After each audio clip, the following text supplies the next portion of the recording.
Lakan time check. Anong oras mo to pinapanood? Nasaan ka? At anong ginagawa mo?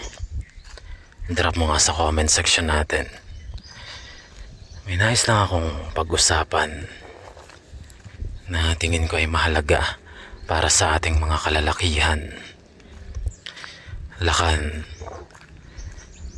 lagi ko tong paalala simula't mula pa.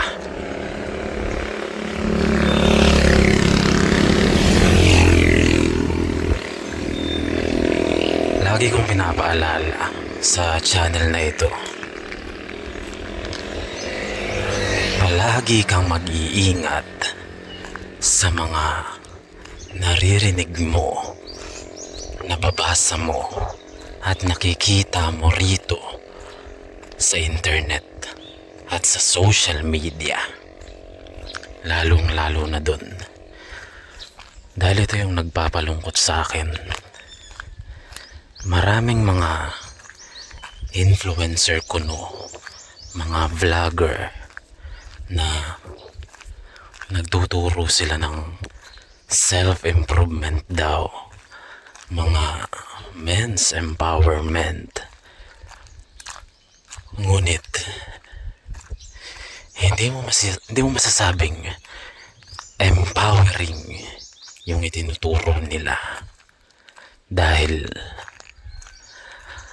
bilang isang tao na marunong kumilatis kung alin ang tama at mali, hindi ko masasabi na yung itinuturo nila ay talagang makakatulong, na talagang empowering sa ating mga youth o yung mga kabataan. Dahil kung susumahin mo talaga, mas nakakasira ng mindset. At ang nakakalungkot pa dun,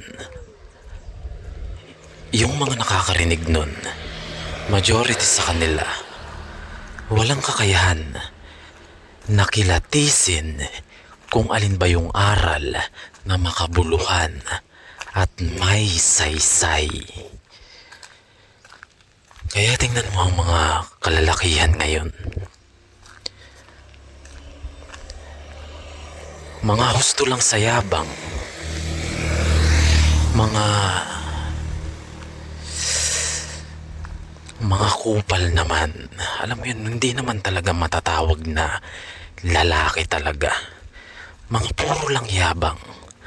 At ang nakakalungkot dyan, itong mga na-impluensyahan na ito, hindi rin naman nila kasalanan na naging ganun sila. Talagang mali lang yung nasundan nilang, sabihin nating guro, o nasundan nilang aral. Mali yung naging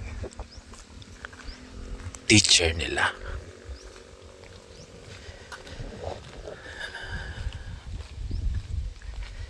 Kaya nakakalungkot lakan, dahil yan lang naman ang itinuturo natin dito. Magkaroon ka ng sariling prinsipyo at magkaroon ka ng kakayahan na kilatisin kung sino ba yung nagsasabi ng totoo at kung sino yung tumatalak lang para sa engagement at views. Dahil marami dyan, hindi na lang tayo magpapangalan, dahil malaking drama pa yan.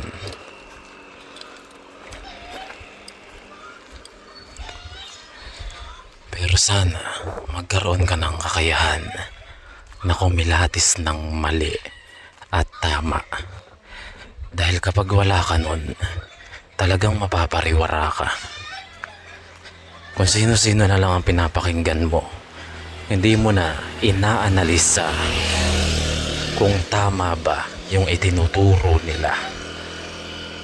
Kaya napansin ko sa mga kalalakihan ngayon, wala, puro lang talaga yabang. Tapos mali pa. Nagiging mali yung tingin nila sa mga kababaihan, yung tingin nila sa totoong success ng buhay. Napapariwara, nalalayo sa Diyos. Kasi mali yung sinusundan. Alam mo yun, Lakan. Hindi ko naman ibinubuhat yung channel natin dito. Hindi ko naman ibinubuhat yung ating movement. Ang ibinubuhat natin dito ay magkaroon ka ng solidong prinsipyo sa buhay at magkaroon ka ng, kanina ko pa sinasabi, kakayahang kumilatis ng mali at ng tama.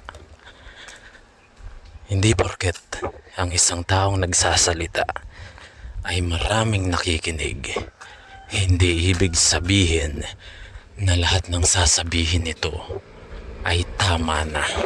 Naunawaan mo ba yun? Hindi lahat ng sasabihin yan tama na.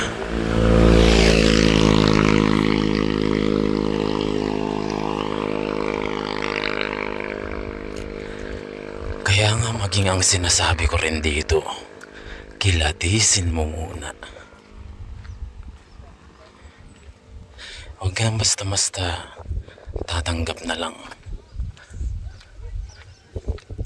Huwag mong basta tanggapin na lang yung sinasabi ko. I-digest mo muna. Naunawaan mo ba yun?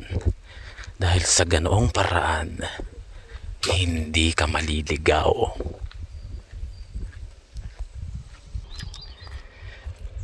Kaya Lakan, pansinin mo yung mga kabataan ngayon, lumalaking mga wala, nakakasuka yung mga mindset.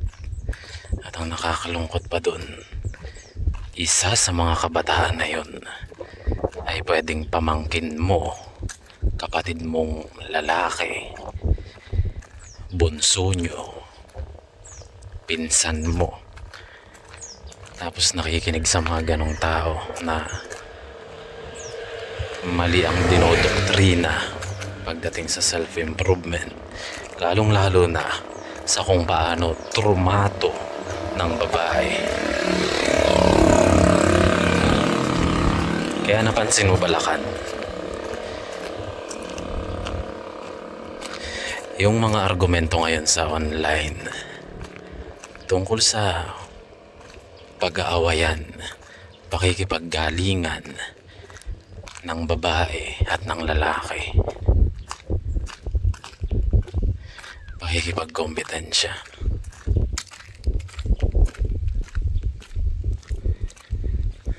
mga hindi ko alam kung bakit, pero itong mga influencers na to, mga male influencers, hindi ko alam kung bakit talagang gigil na gigil sila sa mga babae. Anong problema? Talagang binibigyan nilang diin yung division between male and female, na para bang itong dalawang ito ay magkalaban. Hindi mo ba napapansin na parang may mali sa ganong klaseng sistema? Hindi ko alam, Lakan. Pero kapag ganon ang klase ng influencer na sinusundan mo,